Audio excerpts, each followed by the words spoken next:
হয় না। এটাও এদেশের ইসলাম বিরোধী শক্তির একটা ষড়যন্ত্র। আন্তর্জাতিক বিশ্বে জঙ্গিবাদের ইংলিশ কি? টেরোরিস্ট। বাংলাদেশে আইসা তর্জমা হয়ে যায় জঙ্গি। অভিধান খোলেন, টেরোরিস্টের তর্জমা হচ্ছে সন্ত্রাসী। অর্থাৎ এটার সম্পর্ক শুধু ইসলামপন্থীদের দিকে নিয়ে যাওয়ার জন্য ষড়যন্ত্রমূলকভাবে টেরোরিস্টের তর্জমা বাংলাদেশ আইসা হয়ে যায় জঙ্গিবাদ। অথচ টেরোরিস্টের তর্জমা হচ্ছে সন্ত্রাসবাদ, যারা মানুষকে অন্যায়ভাবে ত্রাসের মধ্যে রাখে, মানুষকে আতঙ্কের মধ্যে রাখে, ভয়ের মধ্যে রাখে, এদেরকে বলে কি? সন্ত্রাস। আমাদের দেশের মানুষও সন্ত্রাসের এই ব্যাখ্যাটাই মনে হয় বোঝে। যারা অস্ত্রশস্ত্র নিয়ে দোকানপাটে হামলা করে, চাঁদা চায়, মানুষের চিন্তায় করে নিয়ে যায়, এদেরকেই তো আমাদের দেশের মানুষ কি বলে? সন্ত্রাস বলে। তাহলে এই তাকে তারা আন্তর্জাতিক একেবারে চিহ্নিত টেরোরিস্ট বলে ঘোষণা করেছে, কিন্তু তার মাধ্যমেই তাদের সমর্থন পুষ্ট আসাদ পালাইতে বাধ্য হয়েছে। তাহলে আল্লাহ রসুলের হাদিস সত্য প্রমাণিত হইতেছে কিনা? আল্লাহ রসুল বলতেছেন, লা ইয়াদুররুহুম মান খাযালাহুম, যারা ওই হকপন্থী, হকের পথে যুদ্ধকারী, জিহাদকারী দলের লোকদেরকে লাঞ্ছিত করতে চাবে, পরাজিত করতে চাবে, লা ইয়াদুররুহুম, তাদের এই লাঞ্ছিত এবং পরাজিত করার চেষ্টা ওই হকপন্থী যোদ্ধাদের কোনো ক্ষতি করতে পারবে না। ওয়ালা মান খালাফাহুম, যারা তাদের বিরোধিতা করবে তারাও ক্ষতি করতে পারবে না। ইল্লা মা আসাবাহুম মিন লাওয়া, কোনো হাদিসে এসেছে, তবে হ্যাঁ সামান্য কিছু ভোগান্তি, সামান্য কিছু কষ্ট, এটা তো যুদ্ধ করতে গেলে কি হয়। যেমন ফিলিস্তিনের মুসলমানরা প্রায় 1 বছর প্লাস হয়ে গেছে তারা ভোগান্তির শিকার হচ্ছে, কিন্তু ইনশাআল্লাহ এক সময় এই ফিলিস্তিন মুসলমানদের হাতে আসবে, এই মসজিদে আকসা মুসলমানদের হাতে আসবে। সমস্ত কুফরি শক্তি মিলাও এবং মুসলিম দালাল শক্তি মিলাও এই মসজিদে আকসাকে মুসলমানদের হাত থেকে স্থায়ীভাবে দখল নিতে পারবে। এই যে বিজিত দল কারা হবে, এই কথাও তাবারানী এবং মুসনাদে আহমদের এক হাদিসে এসেছে। সাহাবায়ে কেরাম আল্লাহ রসুলকে জিজ্ঞেস করছেন যে, ইয়া রাসূলুল্লাহ, এই দলটা কারা? অর্থাৎ যারা আল্লাহ পাকের গায়বী সাহায্য নিয়ে বিজিত থাকবে, এই দলটা কারা হবে? তখন আল্লাহ রসুল জবাব দিয়েছেন। হাদিসের মধ্যে যে সাহাবীরা বলতেছেন যে, ইয়া রাসূলুল্লাহ, ওই মানসুরিন দল যারা হবে, যারা আল্লাহর গায়বী সাহায্য প্রাপ্ত হবে, এরা কোন দল হবে? ক্বালু আইনা হুম ইয়া রাসূলুল্লাহ, আল্লাহর বিশেষ সাহায্য প্রাপ্ত ওই দল কোন জায়গায় হবে বিশেষভাবে? আল্লাহ রসুল সাল্লাল্লাহু আলাইহি ওয়াসাল্লাম জবাব দিলেন, বিবাইতিল মাকদিস ওয়া আকনাফি বাইতিল মাকদিস। কয় আল্লাহ পাকের গায়বী সাহায্য পেয়ে বিজিত থাকনেওয়ালা সেই দলটা থাকবে মসজিদে আকসা ও আকনাফি বাইতুল মাকদিস, এবং বাইতুল মাকদিসের আশেপাশের অঞ্চলে। সুবহানাল্লাহ। এই যে বর্তমান ফিলিস্তিন, হাদিসে যে শাম শব্দ এসেছে, এই শামের যদিও নাকি উল্লেখযোগ্য অংশ সিরিয়াতে অবস্থিত, কিন্তু আল্লাহ রসুলের যে সময়ে শাম নিয়া ভবিষ্যৎবাণীগুলো করে গিয়েছেন, শামের ফজিলত সম্বলিত হাদিস বলেছেন, এই শামের তৎকালীন অন্তর্ভুক্ত ছিল বর্তমান জর্ডান, বর্তমান লুবনান, লেবানন যেটাকে আমরা বাংলাতে বলি, এবং বর্তমান ফিলিস্তিন এবং সিরিয়া, এই 4 অঞ্চল, এবং ইরাক এবং ইরানের বর্তমান সীমান্তবর্তী কিছু অঞ্চল, এই পুরা অঞ্চল ছিল তৎকালীন জমানার শাম। প্রথম বিশ্বযুদ্ধ 1914 থেকে 18-র ভিতরে, ওই সময়ে ইসলাম বিদ্বেষী শক্তি অত্যন্ত সুকৌশলে যখন ইসলামী সর্বশেষ খেলাফত ব্যবস্থা, অটোমান সাম্রাজ্য, ওসমানী খেলাফত যেটাকে বলা হয়, তাদের পতন ঘটে, ওই সময় ইসলাম বিদ্বেষী শক্তিরা একটি সুদূর প্রসারী ষড়যন্ত্রকে সামনে রাখা এই বৃহত্তর শামকে তারা 4 ভাগে ভাগ করে দেওয়া যায়। যেরকম আমাদের এই পুরা ভারত উপমহাদেশকে ইংরেজরা তাদের শাসন ব্যবস্থা এবং পারস্পরিক কলহ বিবাদ বজায় রাখার জন্য ভাগ করে দিয়ে গেছে, মুসলিম দেশ হিসেবে যেই পাকিস্তানকে ভাগ করা হয়েছে তার 2 অংশকে এমনভাবে ভাগ করছে যে এই 2 অংশের মাঝে যুদ্ধ হওয়াটা স্বাভাবিক, এমন দূরত্বভাবে তারা ভাগ করছে। এই যে ডিভাইড অ্যান্ড রোল, মুসলমানদেরকে ভাগ করো আর শাসন করো, যেই নীতি ইংরেজদের ছিল, তাদের পূর্বপুরুষ যারা, তারাও এই নীতিতেই তারা কাজ করেছে। সেই নীতিতে কাজ করে তারা আল্লাহ রসুলের বলে যাওয়া ভবিষ্যৎবাণী যে শাম অঞ্চল ছিল এবং ইসলামী খেলাফত ব্যবস্থার, মদিনার পরে ইসলামের খেলাফত ব্যবস্থার রাজধানী ছিল ইরাকে, এরপর উমাইয়া শাসন আমলে ইসলামী খেলাফত ব্যবস্থার রাজধানী ছিল শামে, হযরতে মুআবিয়া রাদিয়াল্লাহু তাআলা আনহুর জমানায়। এবং পরবর্তী বহু বছর এই উমাইয়া খেলাফত ব্যবস্থার সময় ইসলামী শাসন ব্যবস্থার রাজধানী ছিল কোথায়? শামে, দিমাশকে। এই শামকে তারা এই প্রথম বিশ্বযুদ্ধের পরে ভাগ করে দেয়া গেছে, আর প্রত্যেক অঞ্চলে তাদের তাবেদার গোলামি কর্নেওয়ালা শাসকদেরকে ক্ষমতা ছেড়ে গেছে। সিরিয়াতেও তাদের গোলাম বসাইছে, লেবাননেও তাদের গোলাম বসাইছে, আপনার ফিলিস্তিনও তাদের গোলাম বসাইছে, এখনও তো তাদের গোলামি বসা। শুধুমাত্র ফিলিস্তিনের গাজা অঞ্চল হকপন্থী মুজাহিদরা জিহাদের মাধ্যমে তাদের অধীনে রেখেছে। এজন্য সেটাকে নিয়ে ইসরায়েলের মাথা ব্যথা। পুরা ফিলিস্তিন নিয়ে ইসরায়েলের কি নাই? কোনো মাথা ব্যথা নাই, কারণ জানে যারা দেশ চালাচ্ছে তাদের তাবেদার গোলামরা দেশ চালাচ্ছে। এইভাবে ভাগ কইরা এই শামের অধীনে ইসরায়েল রাষ্ট্র নামে কোনো রাষ্ট্র ছিল না। আল্লাহ রসুলের জমানায় যখন শাম বলেছেন, বর্তমান ইসরায়েল অঞ্চলটাও কি ওইটার অন্তর্ভুক্ত? এই রাষ্ট্রই ছিল না। প্রথম বিশ্বযুদ্ধে ইসলামের দুশ্মনরা এই শামকে 4 ভাগে ভাগ করে দিয়া মাঝখানে চুপিসারে ইসরায়েল এই দখলদারদেরকে স্থান দেওয়ার রাস্তাকে সুগম করে দিয়ে গেছে। কারণ ভাগ হইলে ফাঁক তৈরি হবে, আর ফাঁক তৈরি হইলে ঘাঁটি গাড়তে পারবে, ঘাঁটি গাড়লে আস্তে আস্তে বিভিন্ন অঞ্চল দখল কইরা তারা তো দখলদার। ইসরায়েলা এই আরব ভূখণ্ডের, এই শামের ভূখণ্ডের কি বলেন? দখলদার। যেরকম আমাদের দেশে দখলদার ইংরেজরা 200 বছর রাজত্ব করেছে, আসছিল কিসের নামে? ব্যবসার নামে। ব্যবসার নামে আইসা 200 বছর গোলামি খাটাই দিয়া গেছে। এখন হয়তো তাদের সামরিক গোলামি নাই, কিন্তু মানুষতাত্ত্বিক গোলাম এখনো বানায়া রাখছে। এখনো দেশের শিক্ষা ব্যবস্থায় সেই ব্রিটিশদের যেই চিন্তা চেতনা, তাদের যেই লক্ষ্য, সেই লক্ষ্য বাস্তবায়ন হইতেছে। জোরে বলেন ঠিক কিনা? এখনো দেশের আইন বিচার ব্যবস্থা ব্রিটিশদের রেখে যাওয়া নীতিতে চলতেছে। জোরে বলেন ঠিক কিনা? তাদের সামরিক এবং দখলদারিত্বের ক্ষমতা গেল, তাদের মানুষতাত্ত্বিক গোলাম এখন আমরা রয়ে গেছি। জোরে বলেন ঠিক কিনা? সেই ব্রিটিশদের মনস্তাত্ত্বিক গোলামির বিরুদ্ধে যখন ওলামায়ে কেরাম আমরা বলি যে তাদের গোলামি করেন না, কোরআন হাদিসের গোলামি করেন, কোরআন হাদিসের থিওরি অনুযায়ী চলেন, তখন বলে যে আমরা অতি বুঝি, আমরা নাকি বেশি বুঝি, আমরা নাকি অতি উৎসাহী। নাউজুবিল্লাহ। মনে রাখবেন, যদি 1900 সেই প্রথম বিশ্বযুদ্ধে এই বৃহত্তর শামকে এই 4 ভাগে ভাগ না করত, তাইলে মুসলমানদের মাঝে আইসা এই ইহুদিরা ইসরায়েল রাষ্ট্র প্রতিষ্ঠা করার সুযোগ পাইতো না। সেই ষড়যন্ত্র থেকেই ভাগ হয়েছে। এজন্য আমাদের হাদিসগুলো যখন আমরা শামের ফজিলত সম্পর্কে হাদিস শুনবো, তখন মাথায় আনবো বর্তমান ফিলিস্তিন, লেবানন, সিরিয়া, ইসরায়েল এবং সিরিয়া, এই সব অঞ্চলই কি? শাম। বিষয়টা বোঝাইতে পেরেছি আমি আপনাদেরকে? তৌফিক দান করেছেন, এজন্য দিল থেকে শুকরিয়া তান বলি আলহামদুলিল্লাহ। প্রতি বছর ডিসেম্বর মাস আমাদের কাছে আসলেই আমাদের মনে অন্তরে বিজয়ের এক প্রফুল্লতা বয়ে যায়। জোরে বলেন ঠিক কিনা?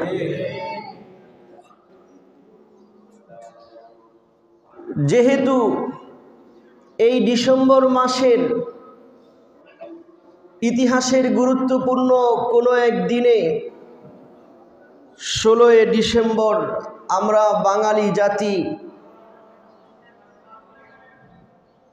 71-এর সেই দীর্ঘ 9 মাসের রক্তক্ষয়ী যুদ্ধ শেষে পাকিস্তানের তৎকালীন জালেম শাসকের জুলুম থেকে স্বাধীনতার মাধ্যমে বিজয় লাভ করেছি। জোরে বলেন ঠিক কিনা? সেই হিসেবে একটা বিজয়ী বাতাস আমাদের অন্তর দিয়ে বয়ে যায় ডিসেম্বর মাসে। জুলুমের বিরুদ্ধে প্রতিটা বিজয় ইমানদার খুশি হবে, এটাই স্বাভাবিক।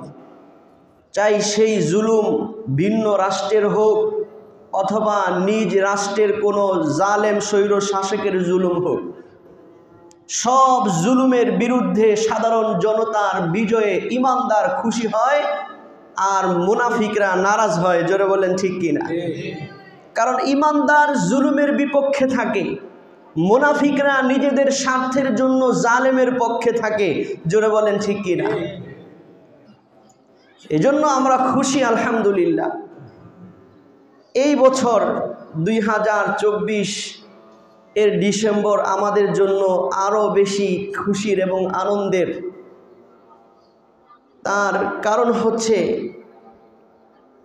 গত 8ই ডিসেম্বর 1971 সাল থেকে মুসলমানদের ইতিহাসের গুরুত্বপূর্ণ অঞ্চল সিরিয়া এবং শামের স্বৈর শাসক জালেম শাসক গোষ্ঠীর যেই বংশীয় জুলুমতন্ত্রের শাসন প্রতিষ্ঠা হয়েছিল 1971 সালে, 2024 সালের 8ই ডিসেম্বর হকপন্থী ইসলামপন্থী মুজাহিদ বাহিনীদের প্রতিবাদের এবং আন্দোলনের ফলশ্রুতিতে এই স্বৈর শাসক এবং জালেম সিরিয়া ছেড়ে পলায়ন করতে বাধ্য হয়েছে। জোরে বলেন ঠিক কিনা? যুগে যুগে জালেমদের পরিণতি এমনই, যেই জুলুম করেছে পলায়ন করতে বাধ্য হয়েছে, অথবা সে মানুষের জন্য শিক্ষণীয় ভাবে সে অপদস্থ এবং লাঞ্ছিত হয়ে ধ্বংস হয়েছে। আফগানিস্তানে আমেরিকার গোলামিকে বরণ করে নিয়ে যেই শাসক তালেবানদের বিরুদ্ধে জুলুম অত্যাচার করেছিল, সেও পলায়ন করতে বাধ্য হয়েছিল। সিরিয়ার এই স্বৈর শাসক সেও তার জুলুমের শাসনের ইতিহাসের সমাপ্তি করে পলায়ন করতে বাধ্য হয়েছে। আমাদের দেশেও যারা জুলুম করেছে তাদের পলায়নের ইতিহাস তো একেবারেই নিকটে।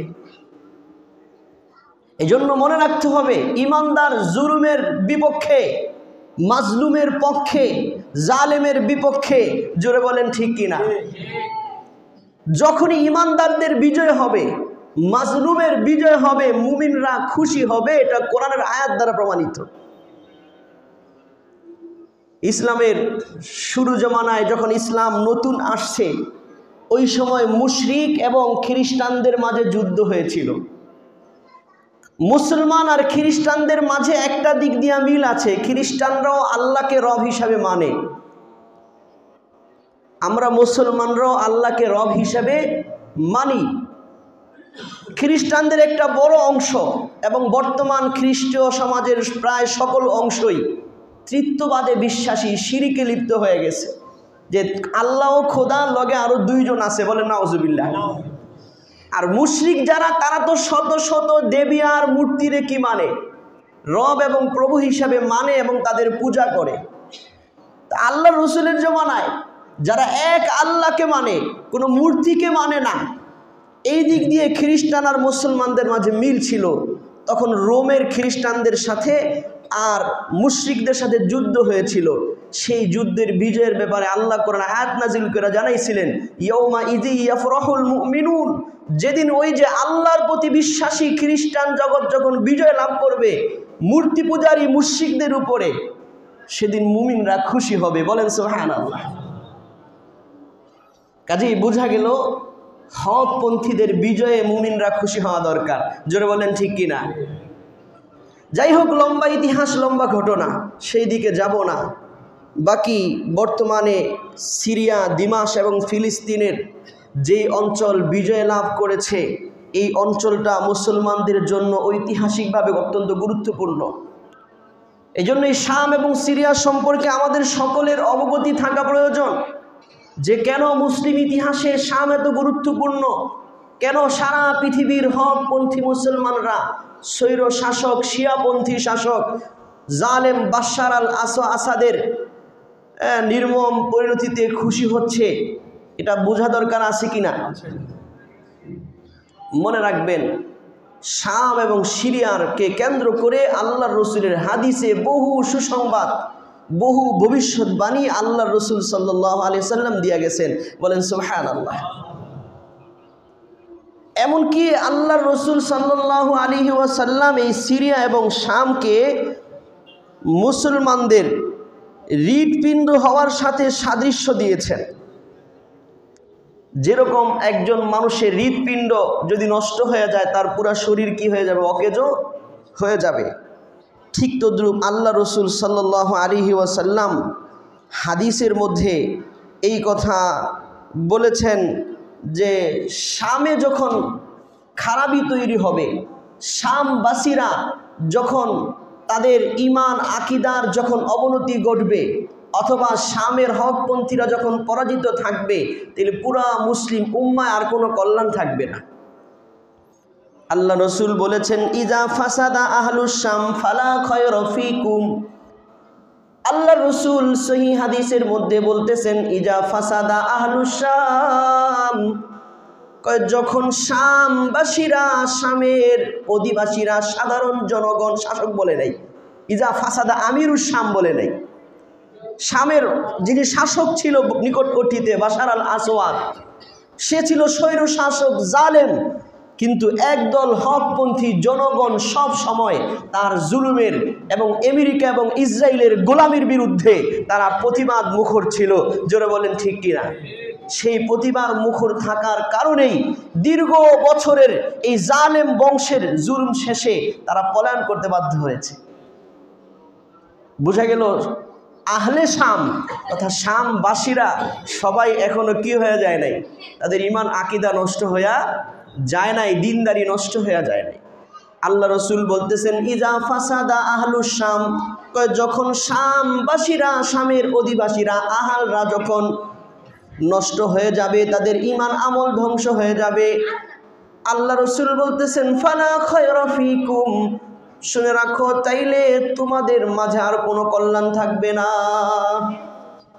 বাকি ওই হাদিসের মধ্যে আল্লাহ রাসূল জানাই দিয়েছেন লা তাজালু তাইফাতুম মিন উম্মতি যাহিরিন আলাল হাক্কি মানসুরিন, আমার উম্মতের একটা দল কিয়ামত পর্যন্ত, হাত্তা ইয়াতি আমরুল্লাহ, আল্লাহর আদেশ তথা কিয়ামত আসার আগ পর্যন্ত হকের উপরে ইউকাতিলুনা যাহিরিন মানসুরিন, তারা হকের পথে যুদ্ধ করতে থাকবে, বিজয়ীও থাকবে, আল্লাহর গায়বী সাহায্য তাদের উপরে আসতে থাকবে। লা ইয়াদুররুহুম মান খাযালাহুম, যারা তাদেরকে লাঞ্ছিত করতে চায়, এদেরকে টেররিস্ট বলে যারা চিহ্নিত করে, আমেরিকা, ইসরায়েল বর্তমানে যার নেতৃত্বে এই সিরিয়ার স্বৈর শাসকের পতন হয়েছে, হকপন্থী মুসলমানদের বিজয় হয়েছে, এই আবু মোহাম্মদ জুলানি না কি যেন নাম, তার মাথার মূল্য অনেক মিলিয়ন ডলার ঘোষণা করেছিল আমেরিকা এবং তাকে আন্তর্জাতিক টেররিস্ট হিসেবে ঘোষণা করেছে। অর্থাৎ মুসলমানরা যেন একে সন্ত্রাসী জানে, জঙ্গি জানে। আবার আমাদের দেশে আইসা টেররিস্ট শব্দের অনুবাদ আর সন্ত্রাসী হয় না, এটাও এদেশের ইসলাম বিরোধী শক্তির একটা ষড়যন্ত্র। আন্তর্জাতিক বিশ্বে জঙ্গিবাদের ইংলিশ কি? টেরোরিস্ট। বাংলাদেশে আইসা তর্জমা হয়ে যায় জঙ্গি, অভিধান খোলেন টেরোরিস্টের তর্জমা হচ্ছে সন্ত্রাসী।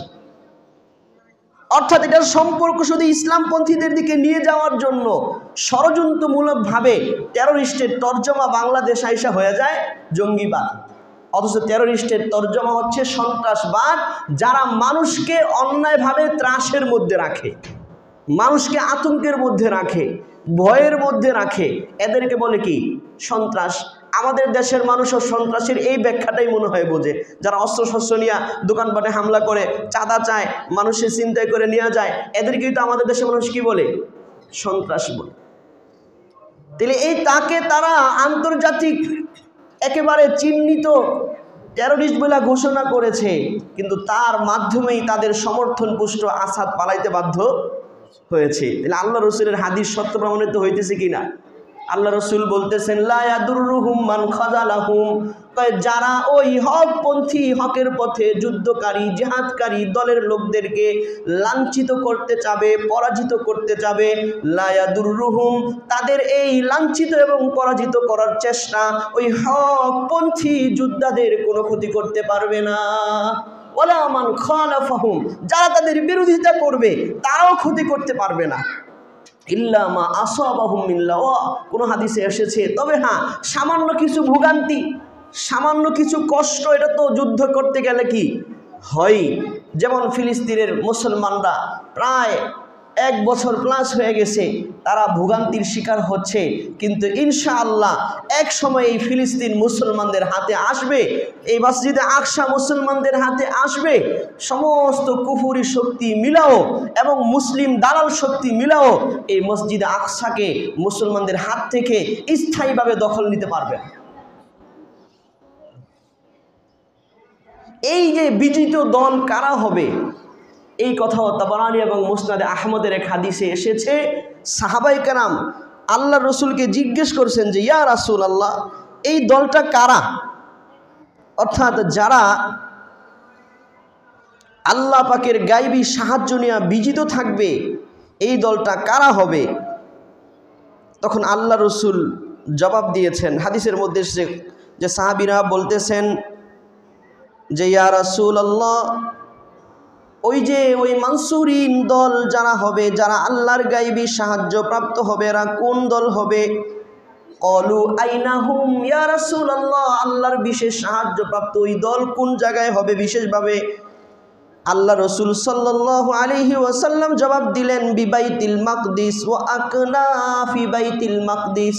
কয় আল্লাহ পাকের গায়বী সাহায্য পেয়ে বিজিত থাকনেওয়ালা সেই দলটা থাকবে মসজিদে আকসা ও আকনাফি বাইতুল মাকদিস, এবং বাইতুল মাকদিসের আশেপাশের অঞ্চলে। সুবহানাল্লাহ। এই যে বর্তমান ফিলিস্তিন, হাদিসে যে শাম শব্দ এসেছে, এই শামের যদিও নাকি উল্লেখযোগ্য অংশ সিরিয়াতে অবস্থিত, কিন্তু আল্লাহ রসুলের যে সময়ে শাম নিয়া ভবিষ্যৎবাণীগুলো করে গিয়েছেন, শামের ফজিলত সম্বলিত হাদিস বলেছেন, এই শামের তৎকালীন অন্তর্ভুক্ত ছিল বর্তমান জর্ডান, বর্তমান লুবনান, লেবানন যেটাকে আমরা বাংলাতে বলি, এবং বর্তমান ফিলিস্তিন এবং সিরিয়া, এই 4 অঞ্চল, এবং ইরাক এবং ইরানের বর্তমান সীমান্তবর্তী কিছু অঞ্চল, এই পুরা অঞ্চল ছিল তৎকালীন জমানার শাম। প্রথম বিশ্বযুদ্ধ 1914 থেকে 18-র ভিতরে, ওই সময়ে ইসলাম বিদ্বেষী শক্তি অত্যন্ত সুকৌশলে যখন ইসলামী সর্বশেষ খেলাফত ব্যবস্থা, অটোমান সাম্রাজ্য, ওসমানী খেলাফত যেটাকে বলা হয়, তাদের পতন ঘটে, ওই সময় ইসলাম বিদ্বেষী শক্তিরা একটি সুদূর প্রসারী ষড়যন্ত্রকে সামনে রাখা এই বৃহত্তর শামকে তারা 4 ভাগে ভাগ করে দেওয়া যায়। যেরকম আমাদের এই পুরা ভারত উপমহাদেশকে ইংরেজরা তাদের শাসন ব্যবস্থা এবং পারস্পরিক কলহ বিবাদ বজায় রাখার জন্য ভাগ করে দিয়ে গেছে, মুসলিম দেশ হিসেবে যেই পাকিস্তানকে ভাগ করা হয়েছে তার 2 অংশকে এমনভাবে ভাগ করছে যে এই 2 অংশের মাঝে যুদ্ধ হওয়াটা স্বাভাবিক, এমন দূরত্বভাবে তারা ভাগ করছে। এই যে ডিভাইড অ্যান্ড রোল, মুসলমানদেরকে ভাগ করো আর শাসন করো, যেই নীতি ইংরেজদের ছিল, তাদের পূর্বপুরুষ যারা, তারও এই নীতিতেই তারা কাজ করেছে। সেই নীতিতে কাজ করে তারা আল্লাহ রসুলের বলে যাওয়া ভবিষ্যৎবাণী যে শাম অঞ্চল ছিল, এবং ইসলামী খেলাফত ব্যবস্থার মদিনার পরে ইসলামের খেলাফত ব্যবস্থার রাজধানী ছিল ইরাকে, এরপর উমাইয়া শাসন আমলে ইসলামী খেলাফত ব্যবস্থার রাজধানী ছিল শামে, হযরত মুআবিয়া রাদিয়াল্লাহু তাআলা আনহুর জামানায়। এবং পরবর্তী বহু বছর এই উমাইয়া খেলাফত ব্যবস্থার সময় ইসলামী শাসন ব্যবস্থার রাজধানী ছিল কোথায়? শামে, দিমাশকে। এই শামকে তারা এই প্রথম বিশ্বযুদ্ধের পরে ভাগ করে দেয়া গেছে, আর প্রত্যেক অঞ্চলে তাদের তাবেদার গোলামি করনেওয়ালা শাসকদেরকে ক্ষমতা ছেড়ে গেছে। সিরিয়াতেও তাদের গোলাম বসাইছে, লেবাননেও তাদের গোলাম বসাইছে, আপনার ফিলিস্তিনও তাদের গোলাম বসাইছে, এখনও তো তাদের গোলামি বসা। শুধুমাত্র ফিলিস্তিনের গাজা অঞ্চল হকপন্থী মুজাহিদরা জিহাদের মাধ্যমে তাদের অধীনে রেখেছে। এজন্য সেটাকে নিয়ে ইসরায়েলের মাথা ব্যথা। পুরা ফিলিস্তিন নিয়ে ইসরায়েলের কি নাই? কোনো মাথা ব্যথা নাই, কারণ জানে যারা দেশ চালাচ্ছে তাদের তাবেদার গোলামরা দেশ চালাচ্ছে। এইভাবে ভাগ কইরা এই শামের অধীনে ইসরায়েল রাষ্ট্র নামে কোনো রাষ্ট্র ছিল না। আল্লাহ রসুলের জমানায় যখন শাম বলেছেন, বর্তমান ইসরায়েল অঞ্চলটাও কি ওইটার অন্তর্ভুক্ত? এই রাষ্ট্রই ছিল না। প্রথম বিশ্বযুদ্ধে ইসলামের দুশ্মনরা এই শামকে 4 ভাগে ভাগ করে দিয়া মাঝখানে চুপিসারে ইসরায়েল এই দখলদারদেরকে স্থান দেওয়ার রাস্তাকে সুগম করে দিয়ে গেছে। কারণ ভাগ হইলে ফাঁক তৈরি হবে, আর ফাঁক তৈরি হইলে ঘাঁটি গাড়তে পারবে, ঘাঁটি গাড়লে আস্তে আস্তে বিভিন্ন অঞ্চল দখল কইরা তারা তো দখলদার। ইসরায়েলা এই আরব ভূখণ্ডের, এই শামের ভূখণ্ডের কি বলেন, দখলদার। যেরকম আমাদের দেশে দখলদার ইংরেজরা 200 বছর রাজত্ব করেছে, আসছিল কিসের নামে? ব্যবসার নামে। ব্যবসার নামে আইসা 200 বছর গোলামি খাটাই দিয়া গেছে। এখন হয়তো তাদের সামরিক গোলামি নাই, কিন্তু মানুষতাত্ত্বিক গোলাম এখনো বানায় রাখছে। এখনো দেশের শিক্ষা ব্যবস্থায় সেই ব্রিটিশদের যেই চিন্তা চেতনা, তাদের যেই লক্ষ্য, সেই লক্ষ্য বাস্তবায়ন হইতেছে। জোরে বলেন ঠিক কিনা?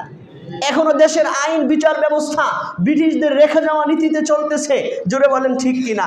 তাদের সামরিক এবং দখলদারিত্বের ক্ষমতা গেল, তাদের মানুষতাত্ত্বিক গোলাম এখন আমরা রয়ে গেছি। জোরে বলেন ঠিক কিনা?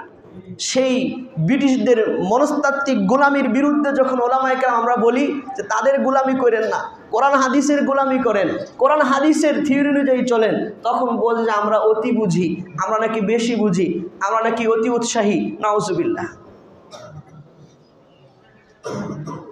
মনে রাখবেন, যদি 1900 সেই প্রথম বিশ্বযুদ্ধে এই বৃহত্তর শামকে এই 4 ভাগে ভাগ না করত, তাইলে মুসলমানদের মাঝে আইসা এই ইহুদিরা ইসরায়েল রাষ্ট্র প্রতিষ্ঠা করার সুযোগ পাইতো না। সেই ষড়যন্ত্র দিকেই ভাগ হয়েছে। এই জন্য আমাদের হাদিসগুলো যখন আমরা শামের ফজিলত সম্পর্কে হাদিস শুনবো, তখন মাথায় আনবো বর্তমান ফিলিস্তিন, লেবানন, সিরিয়া, ইসরায়েল এবং সিরিয়া, এই সব অঞ্চলই কি শাম। বিষয়টা বোঝাইতে পেরেছি আমি আপনাদেরকে? এই শামের ব্যাপারে আল্লাহ রসুল বলছেন যে এই যে মসজিদে আকসা এবং তার আশেপাশ, তাহলে মসজিদে আকসার এবং আশেপাশেই এই অঞ্চলগুলো। জোরে বলেন ঠিক কিনা? এখনো পুরা শামে হকপন্থীরা আসে নাই। আমরা যারা এই ফিলিস্তিন প্রেক্ষাপটে ইরানের কিছু সমর্থন, কিছু হালকা পাতলা সহযোগিতা, কিছু ইসরায়েলকে হুমকি দামকি দেওয়া নিয়ে বহু খুশি হয়েছিলাম যে মনে হয় এইবার ফিলিস্তিন ইরান বিজয় করে দিবে। মূলত ইরানে যারা ক্ষমতায় আছে তারা শিয়া এবং ইসনা আশারিয়া জাতি, যাদের ব্যাপারে হক্কানি ওলামায়ে কেরামের ফতোয়া হলে এরা কাফের। অনেকের কাছে খারাপ লাগবে কথাটা,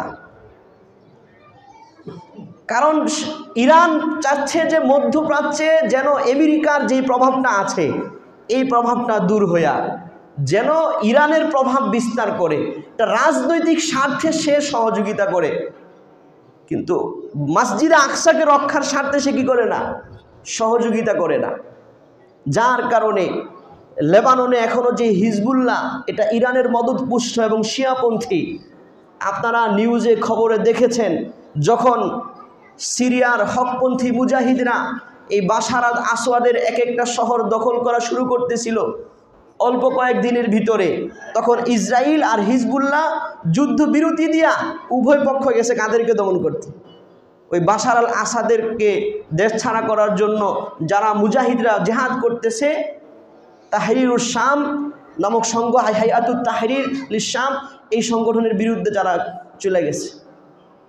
তাহলে ইরান ফিলিস্তিনকে ধর্মীয় কারণে, হিজবুল্লাহকে ধর্মীয় কারণে, ইয়ামানকে ধর্মীয় কারণে সহযোগিতা করতেছে না, তার রাজনৈতিক আধিপত্য বিস্তারের জন্য করতেছে। এই জন্য মনে রাখবেন, কিয়ামতের আগে এই শাম অঞ্চল নিয়ে আল মালহামাতুল কুবরা, হাদিসের ভাষায় মহাযুদ্ধ হবে। এই মহাযুদ্ধে ইনশাআল্লাহ হকপন্থী মুজাহিদরা বিজয় লাভ করবে। বলেন আলহামদুলিল্লাহ। এই শামের বিষয়ে যে হকপন্থী জামাত একটা থাকবে, এই বৃহত্তর শামের বিষয়ে আল্লাহ রসুল একদিন দোয়া করেছেন। হাদিসের মধ্যে সহিহ ইবনে ইব্বানে এসেছে, আল্লাহ রসুল একদিন দোয়া করতেছেন, আল্লাহুম্মা বারিক লানা ফি শামিনা, আল্লাহুম্মা বারিক লানা ফি ইয়ামানিনা, কোন বর্ণনায় ফি মাক্কাতিনা ওয়া ফি মাদিনাতিনা। আল্লাহ রসুল আল্লাহর কাছে দোয়া করতেছেন যে আল্লাহ আমাদের মক্কায় আপনি বরকত দান করেন, আমাদের মদিনা শহরে বরকত দান করেন, আয় আল্লাহ আমাদের শামে আপনি। তখনও কিন্তু শাম মুসলমানদের দখলে আসে নাই। আল্লাহ রসুলের ইন্তেকালের পরে হযরত ওমর রাদিয়াল্লাহু তাআলার শাসন আমলে শামের বর্ডার ইসলামী খেলাফত কি করেছে? অতিক্রম করেছে। কিন্তু শামের কিছু কিছু মানুষ তখন মুসলমান হয়েছিল, যেহেতু ব্যবসায়িক কারণে শামের ব্যবসায়িকরা বহু পিছনের ইতিহাস থেকেই শাম এই অঞ্চলের রোড ছিল ব্যবসায়িক অঞ্চল, ব্যবসায়িক রোড। আল্লাহ রসুলও ব্যবসায়িক স্বার্থে শামে গিয়েছিলেন। আল্লাহ রসুলের বংশধররাও যারা ব্যবসায়িক ছিল তারা কি শামে ব্যবসার জন্য যাইত। তো ওই ব্যবসায়িকরা মক্কাতে আনাগোনা করত, সেই সুবাদে কিছু শামের মানুষ মুসলমান হয়েছে। কিন্তু তখনই আল্লাহ রসুল এইভাবে দোয়া করছেন যে আল্লাহ আমাদের শামে আপনি বরকত দান করেন। সুবহানাল্লাহ। আল্লাহ রসুলের এই দোয়াটা একটা ভবিষ্যৎবাণী ছিল যে এই শাম একদিন কাদের হবে? মুসলমানদের হবে। আল্লাহ রসুল দোয়া করতেছেন, আল্লাহ আমাদের মক্কায় আপনি বরকত নাজিল করেন, আমাদের মদিনায় বরকত নাজিল করেন। আল্লাহুম্মা বারিক লানা ফি শামিনা, আল্লাহ আমাদের শামে আপনি বরকত দান করেন, আমাদের ইয়ামানে আপনি বরকত দান করেন। তখন ইরাকের কিছু সাহাবী তারা জিজ্ঞেস করলো, ক্বালু ওয়া ফি নাজদিনা, ওগো আল্লাহর রসুল আমাদের নজদের ব্যাপারেও আপনি বরকতের দোয়া করেন, আমাদের ইরাকের উপরে যেন আপনার আল্লাহর বরকত নাজিল এই দোয়া করেন। 3 বার বলছে আমাদের নজদের উপরে দোয়া করেন। আল্লাহ রসুল, নজদ মানে ইরাক, বর্তমানে ইরাক, ইরান এবং ওই অঞ্চলটা এবং আরবের কিছু অঞ্চল, ওটাকে বলা হইতো তৎকালীন নজদ। আমাদের নজদের জন্য দোয়া করেন। 3 বার মুখ ফিরাই নিয়েছেন, আল্লাহ রসুল দোয়া করেন নাই। 4বার যখন বলছে যে আমাদের নজদের জন্য দোয়া করেন, আল্লাহ রসুল বলছেন হুনালিকা জালাজিলু ওয়াল ফিতানু, কয় শুনে রাখো ইরাকের উপরে, ইরাকের মধ্যে এমন কিছু মানুষ শাসন ব্যবস্থায় অধিষ্ঠিত হবে যাদের কারণে সেখানে কিয়ামতের আগে বহু ভূমিকম্প হবে। ওয়াল ফিতানু, এবং এই নজদ এবং ইরাক ইরান অঞ্চল থেকেই মুসলিমদের জন্য ফিতনা তৈরি হবে। নাউজুবিল্লাহ। ভবিষ্যৎবাণী আল্লাহ রসুল দিয়া গেছেন যে হবে, তারাই ফিতনার কারণ হবে মুসলমানদের। এরপরে বলছেন যে মিনহা ইয়াখরুজু কর্নুশ শাইতান, এই নজদ ইরাক ইরান অঞ্চল থেকেই শয়তানের শিং বের হবে। মানে বোঝানো হয়েছে মুসলিমদের বিরুদ্ধে যত শয়তানি কার্যকলাপ এখান থেকে পরিচালিত হবে, শয়তানি কার্যকলাপ এই নজদ থেকে পরিচালিত হবে। আল্লাহ রসুল তখন দোয়া করেন নাই। এই জন্য অন্য হাদিসে আল্লাহ রসুল বলেছেন, আলা ইন্নাল ঈমানা বিশাম ইযা তাকাউল ফিতনা, আমার সাহাবীরা শুনে রাখো, যখন পৃথিবীতে মুসলিম রাষ্ট্রসমূহে ফিতনা তৈরি হবে, মুসলিমদের মাঝে যখন যুদ্ধ বিগ্রহ ফিতনা ফাসাদে ছড়ায়া পড়বে, তখন শুনে রাখো ইন্নাল ঈমানা ফিশ শাম, তখন প্রকৃত ঈমানদারদেরকে তোমরা এই শাম অঞ্চলে পাবে। সুবহানাল্লাহ। মানে প্রকৃত ঈমানদাররা শামে জমা হবে। এই মসজিদ আকসা, বাইতুল মাকদিস, লুবনান, সিরিয়া, ফিলিস্তিন পুরো অঞ্চল, সেই জায়গায় খাঁটি ঈমানদারদেরকে তোমরা পাইবা। সুবহানাল্লাহ। অন্য এক হাদিসের মধ্যে এসেছে আল্লাহ রসুল সাল্লাল্লাহু আলাইহি ওয়াসাল্লামও এই কথা বলেছেন ভবিষ্যৎবাণী হিসেবে। হযরতে ইবনে হাওয়ালা, আব্দুল্লাহ ইবনে হাওয়ালা রাদিয়াল্লাহু তাআলা আনহু একবার এক যুদ্ধে তেমন বিজয় লাভ করতে পারেন নাই, অনেক সাহাবীদের সাথে ছিলেন, গনিমতের মালও ওই রকম পান নাই। আল্লাহ রসুলের কাছে ফিরে আসছেন, তখন আল্লাহ রসুল সান্ত্বনা দিয়া বলছেন যে কোনো সমস্যা নাই, শুনে রাখো তোমরা যে অভাব অনটনে আছো, তোমাদের মাল সম্পদের যে কমে আছে, আমি নবী দুনিয়া থেকে চলে যাওয়ার পরে অভাবের কোনো আশঙ্কা তোমাদের ব্যাপারে করি না।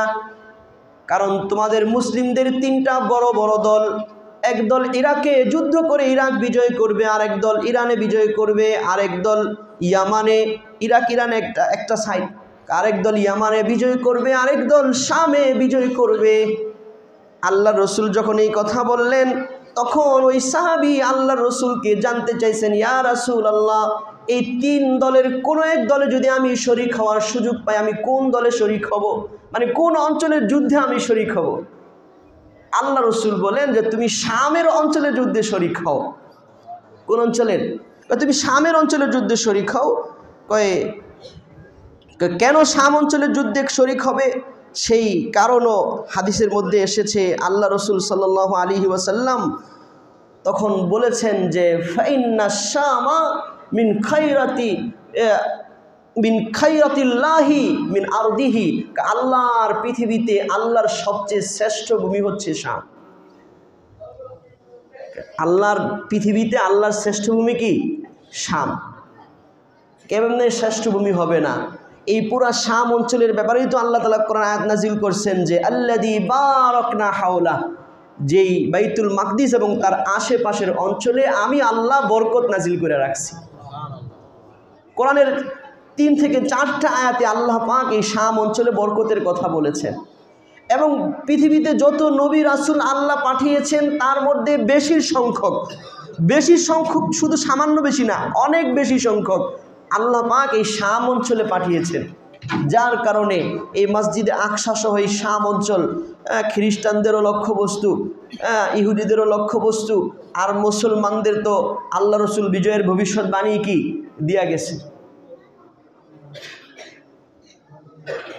আরেক হাদিসে এসেছে আল্লাহ রসুল সাল্লাল্লাহু আলাইহি ওয়াসাল্লাম ওই একই সাহাবী আব্দুল্লাহ ইবনে হাওয়ালাকে এই কথা বলেছেন, কয় শুনে রাখো, যখন তুমি দেখবা যে আমি নবী মারা যাওয়ার পরে ইসলামী খেলাফত রাষ্ট্র ব্যবস্থা বিস্তৃত হইয়া শাম পর্যন্ত পৌঁছা গেছে, ফাকাদ নাজালাতিল আরদার আল মুকাদ্দাসা, কয় হে ইবনে হাওয়ালা, যখন তুমি দেখবা যে ইসলামী খেলাফত কদ নাজালাতিল আরদাল মুকাদ্দাস, কয় পবিত্র ভূমিতে তথা শামে যখন ইসলামী খেলাফত প্রতিষ্ঠা হবে, ফাকাদ দানাতিজ জালাজিলু ওয়াল বালাবিল ওয়াল উমুরুল ইজাম, তাইলে শুনে রাখো কিয়ামতের বড় আলামত প্রকাশ পায় গেছে, পৃথিবী আর বেশি দিন থাকবে না।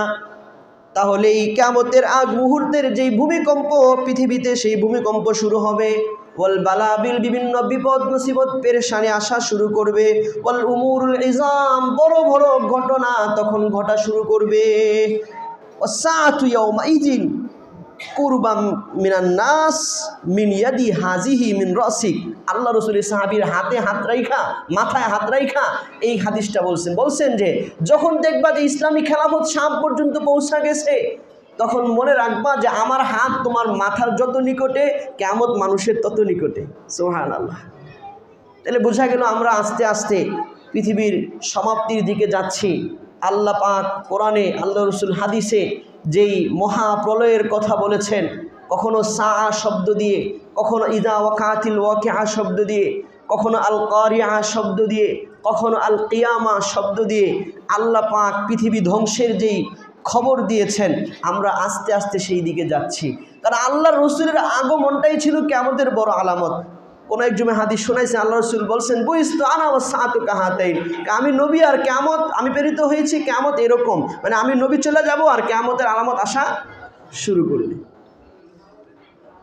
বাকি একটা সুসংবাদও আমরা শুনিয়েছিলাম গত জুমায় যে ইনশাআল্লাহ একজন আল্লাহওয়ালা বলনেওয়ালাও যদি পৃথিবীতে থাকে, কিয়ামত সংগঠিত হবে না, বড় বড় আলামত আসবে, যুদ্ধ বিগ্রহ হবে, ভূমিকম্প আসবে।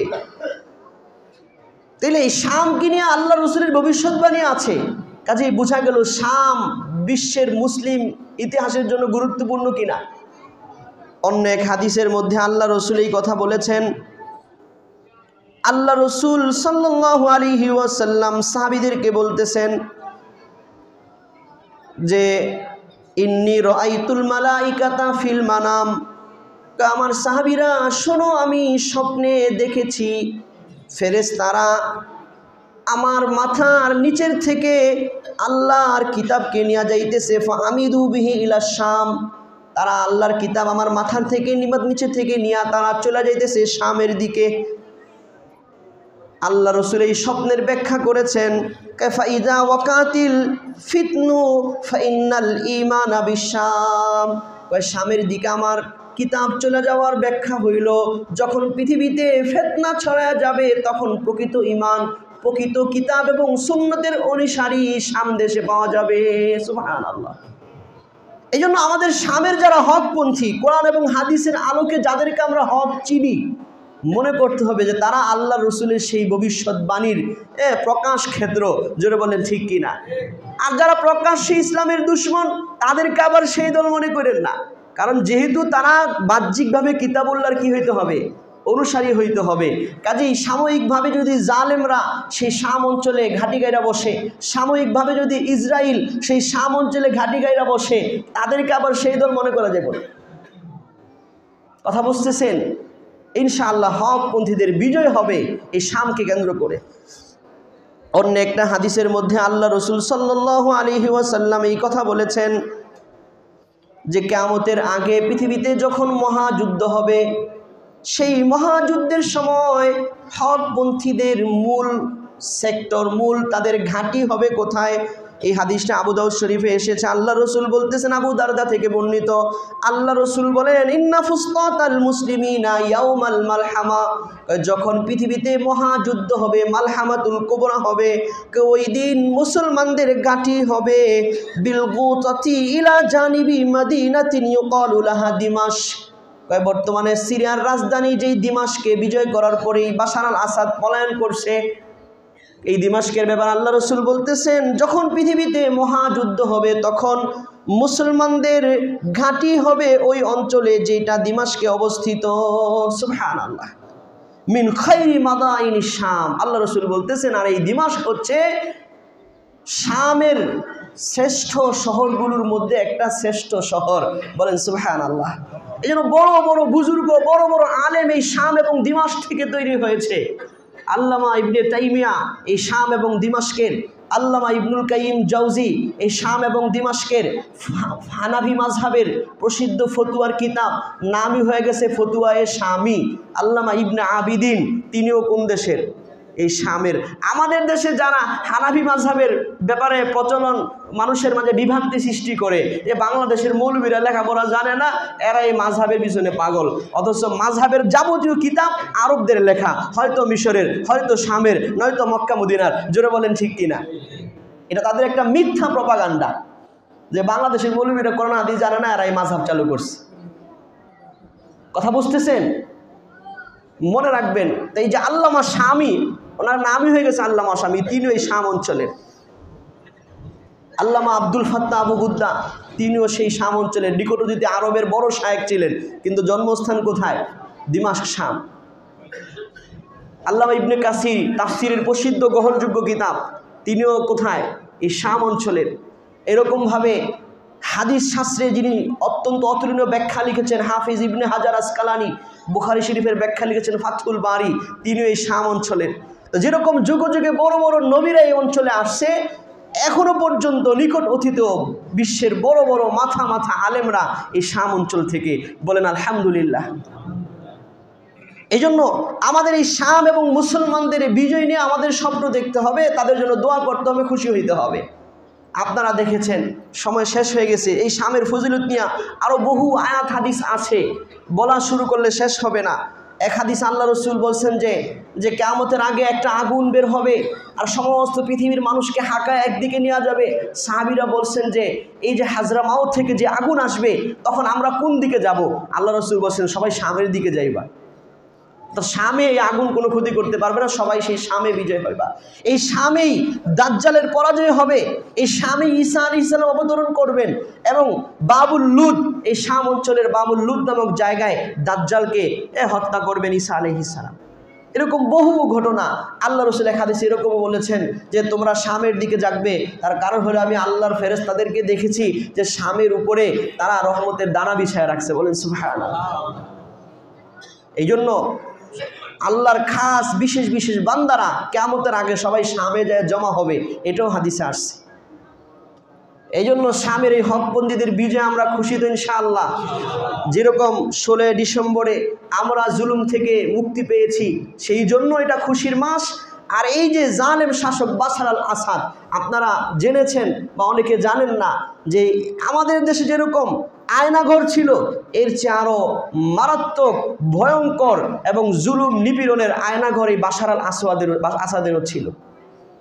সাইদ নামক কারাগারের মধ্যে তারা দিনকে দিন হকপন্থী মুজাহিদদেরকে, নারীদেরকে নিয়মিত ধর্ষণ করছে। একজন নারী আইসা বক্তব্য দিয়েছে মুক্তি পায়া যে আমি কম বয়সে এখানে বন্দী হয়েছি, বিবাহিত ছিল না, কিন্তু এটার ভিতরে তার 3-4টা বাচ্চা হয়েছে। এই বাশার আল আসাদের সৈন্যরা, মুসলিম নামধারী শিয়া কাফেররা এই নির্মমভাবে তাদেরকে নির্যাতন করেছে, তাদের সাথে জিনা করেছে। এই শিয়ারা, আমরা যারা হকপন্থী মুসলমান, আমরা যারা সাহাবীদের প্রতি আকীদত রাখি, আমরা যারা আল্লাহর রসুলকে সত্য নবী হিসেবে জানি, আমরা যারা বর্তমানের কোরআনকে আসল কোরআন হিসেবে জানি, আমাদেরকে হত্যা করাকে শিয়ারা জায়েজ মনে করে। মনে করেন না যে ইরান পৃথিবীতে ক্ষমতা এসে গেলে আমাদের জন্য খুব ভালো। এই জন্য আমাদের ইরান চাচ্ছে তার আধিপত্য বিস্তার করতে, আমেরিকাও চাচ্ছে আধিপত্য বিস্তার করতে, চীনও চাচ্ছে আধিপত্য বিস্তার করতে।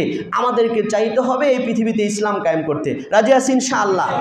ইসলামী শাসন ব্যবস্থা কায়েম হবে। যারা এটার জন্য চেষ্টা করবে তাদের প্রতি সমর্থন দিব। রাজি আছি ইনশাআল্লাহ? আল্লাহ তাআলা আমাদেরকে এই শাম এবং মসজিদে আকসা নিয়ে স্বপ্ন দেখার, শাম এবং মসজিদে আকসার পক্ষে যারা হকপন্থীরা যুদ্ধ করবে, চেষ্টা করবে, তাদেরকে সমর্থন দেওয়ার, সহযোগিতা করার, তাদের জন্য দোয়া করার তৌফিক দান করেন। এবং অতি দ্রুত আল্লাহ পাক এই মসজিদে আকসা সহ পুরা শামকে মুসলমানদের, হকপন্থীদের কালিমার পতাকার ছায়াতলে নিয়ে আসেন। এই দোয়া করে আজকে